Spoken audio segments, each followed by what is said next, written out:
दोन मुख्यमंत्री त्यांनी दिले महाराष्ट्राला. शिवसेना प्रमुख बाळासाहेब ठाकरे हे एकदाच निर्माण होतात शतकातून, बरं का. नेते खूप निर्माण होतात, लोकनेते होतात, पण बाळासाहेब ठाकरे एकदाच. बाळासाहेब ठाकरे यांनी महाराष्ट्राच्या आणि देशाच्या राजकारणाला एक वेगळी दिशा दिली. आज जे काँग्रेसचं त्यांचं एक तेव्हा स्वप्न होतं की काँग्रेसला आम्ही या राज्यातून खतम करू, ती एक मुवमेंट होती, चळवळ होती. तर त्याचं नेतृत्व बाळासाहेब ठाकरेंनी केलं. ठीक आहे, अनेक राजकीय पक्ष होते लढणारे विरोधी पक्षात, पण हिंदुत्वाची जी लाट निर्माण केली हिंदुत्वाची, त्याचं श्रेय हे बाळासाहेब ठाकरे यांनाच द्यावं लागेल. तेव्हा अटल बिहारी वाजपेयी, अडवाणी हे मोठे नेते त्यांच्याबरोबर होते, जॉर्ज फर्नांडिस होते. आणि बाळासाहेब ठाकरे यांचं स्मरण हे महाराष्ट्राला कायम ठेवावंच लागेल. कारण मराठी माणसाला गर्वानं त्यांनी बोलायला शिकवलं, मी मराठी आहे. जो मराठी माणूस थोडा खचला होता, दुबळा पडला होता 50 वर्षापूर्वी, आत्मविश्वास गमावला होता त्यानं आपल्याच मुंबईत, आपल्याच महाराष्ट्रात, त्याच्या मनगटामध्ये बाळासाहेब ठाकरेंनी जी लढण्याचं बळ आणि प्रेरणा दिली, त्याच्यामुळे आजचा महाराष्ट्र उभा आहे. आज जो मराठी माणूस सर्व क्षेत्रामध्ये तुम्हाला झेप घेताना दिसतोय, त्याचं मूळ बाळासाहेब ठाकरे यांनी सुरू केलेल्या शिवसेनेमध्ये, बाळासाहेब ठाकरे यांनी सुरू केलेल्या लढ्यामध्ये. बाळासाहेब ठाकरे यांनी महाराष्ट्रासाठी आणि मराठी माणसासाठी अनेक घाव झेलले छातीवर, आणि आमच्यासारखे लोक त्यांच्या प्रेरणेतून उभे राहिले. आजही माझ्यासारखा माणूस त्यांचं स्मरण झालं नाही असं एकही दिवस जात नाही. तर आम्हाला त्यांनी घडवलं आहे, आणि यापुढेही अनेक शतक मराठी माणूस त्यांचं स्मरण करत राहील.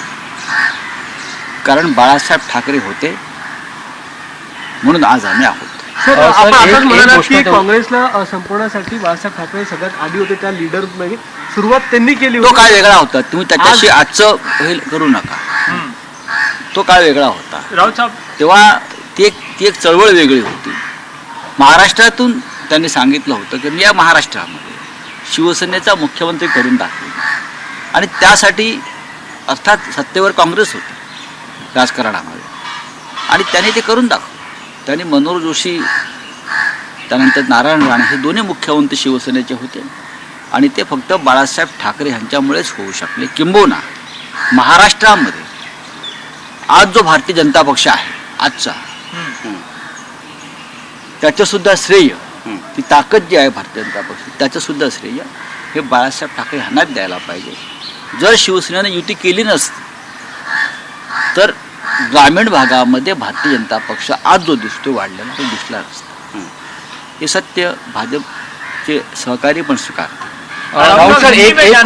इसी विषय को लेकर के अभी आपने बहुत बड़ा स्टेटमेंट दिया, कहा कि बीजेपी को बनाने वाले बाळासाहेब ठाकरे थे, बीजेपी को बनाने वाले की बात नहीं कही, महाराष्ट्र में भारतीय जनता पार्टी को गांव-गांव में पहुंचाने वाले बाळासाहेब ठाकरे, क्योंकि महाराष्ट्र में उस वक्त बीजेपी नहीं थी, शिवसेना ही थी.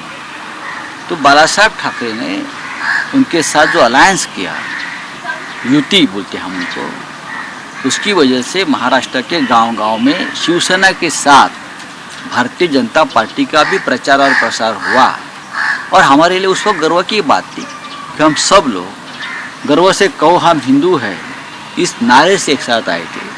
लेकिन फिर भी बाळासाहेब ठाकरे हमें याद रहेंगे. महाराष्ट्र में वो मराठी मानूस, मराठी अस्मिता को जो ताकत, जो तेज, जो ग्लैमर दिया है वो बाळासाहेब ठाकरे ने दिया. रीजनल पार्टी की पॉलिटिक्स इस देश में जो चल रही है, उनके कर्ता धर्ता, उनके निर्माता वो बाळासाहेब ठाकरे है और कोई नहीं. आज के दौर में उनके जैसा कोई नेता है, हिंदू हृदय सम्राट का टाइटल था उनके हिंदू हृदय सम्राट इस देश में और विश्व में वीर सावरकर और बाद में बाला साहेब ठाकरे, उनको मैं मानता हूँ। सर ठीक भाजप आहे. वारंवार सर, पश्चिम हिंदुत्वावरती प्रश्न उपस्थित करते. भाजप वारंवार हिंदुत्वावरती, शिवसेनेच्या बघा, हिंदुत्वावरती. भारतीय जनता पक्षानं कोणते प्रश्न निर्माण करू नये. हं. त्यांची प्रश्नपत्रिका जी आहे, हाँ बरं का, हं. ही अजून चाचणी परिषद सुद्धा आलेली नाहीये महाराष्ट्राचा. सर, पश्चिम बंगाल के चुनाव को लेकर के आजचा जो जानना सोहळा आहे चाहेंगे. त्याच्यात सगळीच अच्छा. मंडळी जी एकत्र हां. येतात, हेच खरं तर सर्व महाराष्ट्राचं पक्ष राजकारण होतं. सर्व पक्ष एकत्र बाळासाहेब ठाकरे बाळासाहेब सगळ्यांचे होते. बाळासाहेब ठाकरेंनी महाराष्ट्राला काय दिलं असेल तर बाळासाहेब ठाकरेंनी महाराष्ट्राला एकसंघ महाराष्ट्र, हं. बरं का, हं. जातीपातीविरहित महाराष्ट्र आणि मराठी माणूस, राजकारणापलीकडला मराठी माणूस एकत्र येऊन त्याने महाराष्ट्र घडवला पाहिजे, हे बाळासाहेब ठाकरेंचा मंत्र होता आणि स्वप्न होता. म्हणून आज त्यांच्या ज्या भव्य प्रतिमेचं अनावरण होत आहे मुंबईमध्ये ऐतिहासिक, त्याला सगळ्याच पक्षाचे प्रमुख लोक उपस्थित आहेत. मग माननीय शरद पवार असतील, राज ठाकरे आहेत, देवेंद्र फडणवीस जे आहेत, असे सगळेच बाळासाहेब ठाकरेंच्या व्यक्तिमत्वासमोर प्रत्येक राजकीय पक्ष, प्रत्येक नेता मतभेद विसरून हा कायम विनम्र झालेला सर, आहे. पश्चिम बंगाल के चुनाव को लेकर के जानना चाहेंगे. शिवसेना चुनाव लड़ रही है, लेकिन इस्तीफों का दौर कुछ इस तरीके से. अभी जो है, आज बालासाहेब ठाकरे जी की जयंती है, हाँ. हम उस बारे में बात. सर एक शेवटचा प्रश्न. बाळासाहेब सगळ्यात जास्त कधी आठवतात? मला बाळासाहेब ठाकरे रोज आठवतात. असं आहे की मी रोज सामना काढतो त्यांच्याबरोबर. मी सगळ्याधिक काम केलेला माणूस आहे. बाळासाहेब ठाकरेंबरोबर मी सलग 30 वर्ष काम केलं, जवळून काम केलं.